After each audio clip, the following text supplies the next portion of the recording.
ایک حدیث سنا دیتا ہوں، صرف ایک حدیث پہ عمل کر لو، ساری دنیا بھی آپ کی، آخرت بھی آپ کی۔ میرے نبی نے فرمایا 4 باتیں مجھ سے لے لو، دنیا بھی تمہاری، آخرت بھی تمہاری۔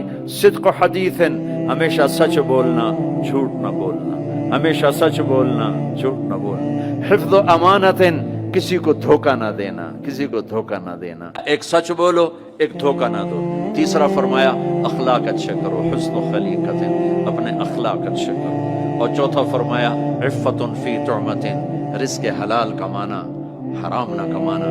یہاں آ کے شراب کی دکان نہ کھول بیٹھنا کہ پیسے زیادہ بنتے ہیں، آگ لگا دو اس کمائی کو جس پہ تمہارا اللہ ناراض ہو اور اللہ کا رسول ناراض ہو۔ تمہارا ایک رینڈ جو حلال کا ہے تمہارے لاکھوں حرام کے رینڈ سے زیادہ اللہ کو محبوب اور پسند ہے، اور اس میں زیادہ برکت ہے۔ حرام کھا کے نہ کوئی سکھ کی نیند سوتا ہے، نہ سو سکتا ہے۔ اللہ کو بھلا کے نہ کسی نے چین پایا ہے، نہ پا سکتا ہے۔ یہ 4 باتیں آپ لے لیں، میں لے لیں تو ہماری زندگی یہ بھی خوبصورت، وہ بھی خوبصورت۔ سچ بولنا، سچ بولنا، کسی کو دھوکہ نہ دینا، دیانتداری، اخلاق اچھے کرنا، اخلاق اچھے کرنا، رزق حلال کمانا۔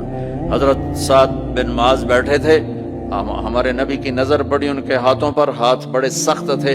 آپ نے کہا تیرے ہاتھ کیوں سخت ہیں؟ کہا جی بچوں کے لیے روٹی کماتا ہوں تو ہاتھ سخت ہو گئے۔ تو آپ نے ان کے ہاتھوں کو پکڑ کے بوسہ لیا ایسے، اور فرمایا بچوں کو حلال کھلاتے جو ہاتھ ایسا ہو جاتا ہے اس پہ جہنم کی آگ حرام ہو جاتی ہے۔